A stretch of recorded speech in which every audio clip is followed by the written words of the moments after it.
ॐ कूजन्तं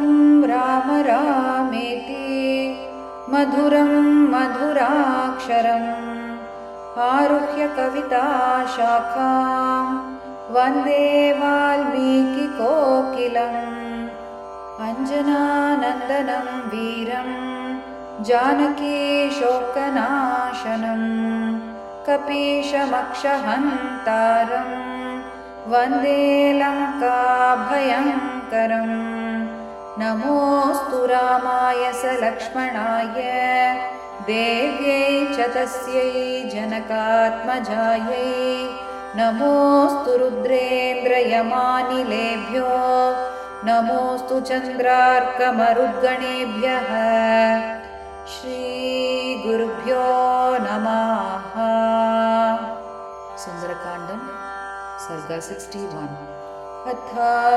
श्रीमद्वाल्मीकिरामायणे सुन्दरकाण्डे 61तमः सर्गः। मधुवनप्रवेशः। ततो जाम्बवतो वाक्यम् अगृह्णन्तवनौकसः अङ्गदप्रमुखा वीरा हनूमांशमहाकपिः प्रीतिमन्तस्ततः सर्वे वायुपुत्रपुरःसराः महेन्द्राग्रात् समुत्पत्य कुप्लुबुप्लवगर्षभाः मेरुमन्दरसङ्काशा मत्ता इव महागजाः चादयन्त इवाकाशं महाकाया महाबलाः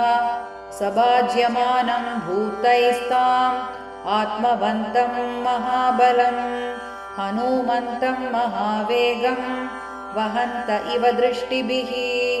राघवे चार्तनिर्वृत्तिं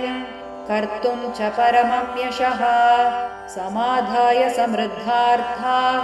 कर्मसिद्धिभिरुन्नताः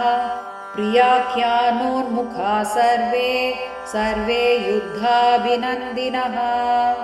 सर्वे रामप्रतीकारे निश्चितार्था मनस्विनः प्लवमाना खमाप्लुत्य ततस्ते काननौकसः नन्दनोपममासेदुर्वनं द्रुमशतायुतं यत्तन्मधुवनं नाम सुग्रीवस्याभिरक्षितम् अदृश्यं सर्वभूतानां सर्वभूतमनोहरं यद्रक्षति महावीरः सदा दधिमुखः कपिः मातुलः कपिमुख्यस्य सुग्रीवस्य महात्मनः ते तद्वनमुपागम्य बभूवुः परमोत्कटाः वानरा वानरेन्द्रस्य मनःकान्तं महावनं ततस्ते वानरा हृष्टा दृष्ट्वा मधुवनं महत् कुमारमभ्ययाचन्त मधूनि मधुपिङ्गळाः ततः कुमारस्तान् वृद्धान् जाम्बवत्प्रमुखान् कपीन् अनुमान्य ददौ तेषां निसर्गं मधुभक्षणे ते निसृष्टाः कुमारेण धीमता वालिसूनुना हरयः समपद्यन्त द्रुमान् मधुकराकुलान् भक्षयन्तः सुगन्धीनि मूलानि च फलानि च जग्मुः प्रहर्षन्ते सर्वे बभूवुश्च मदोत्कटाः ततश्चानुमता सर्वे सुसंहृष्टा वनौकसः मुदिताश्च ततस्ते च प्रनृत्यन्ति ततस्ततः गायन्ति केचित् प्रहसन्ति केचिन् नृत्यन्ति केचित् प्रणमन्ति केचित् पतन्ति केचित् प्रचरन्ति केचित् प्रलवन्ति केचित् प्रलपन्ति केचित् परस्परं केचिदुपाश्रयन्ति परस्परं केचिदतिब्रुवन्ति द्रुमाद्रुमं केचिदभिद्रवन्ति क्षितौ नगाग्राणि पन्ति केचित् महीतलान् केचिदुदीर्णवेगा महाद्रुमाग्राण्यभिसम्पतन्ति गायन्तमन्यः प्रहसन्नुपैति हसन्तमन्यः प्ररुदन्नुपैति तदन्तमन्यः प्रणदन्नुपैति समाकुलं तत्कपिसैन्यमासीत् न चात्र कश्चिन्न बभूव मत्तो न चात्र कश्चिन्न बभूव दृप्तः ततो वनन्तत्परभक्ष्यमाणं द्रुमांशविध्वंसितपत्रपुष्पान् समीक्ष्य कोपादधिवक्त्रनामा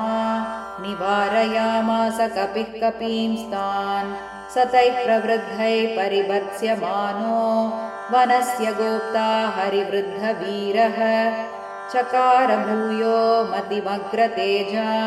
वनस्य रक्षां प्रति वानरेभ्यः उवाच कांश्चित् परुषाण्यभीत मसक्तमन्यांशतलैर्जघान समेत्य कैश्चित् कलहञ्चकार तथैव साम्नोपजगाम कांश्चित् सतैर्मदादप्रतिवार्य वेगैः बलाच्च तेन प्रतिवार्यमाणैः प्रदर्शने त्यक्तभयैः समेत्य प्रकृष्यते चाप्यनवेक्ष्य दोषम् न कैस्तुदन्तो दशनैर्दशान्तस्थलैश्च पादैश्च समापयन्तः मदात् कपिं ते कपयः समन्तान् महावनं निर्विषयं च चक्रुः। इत्यार्षे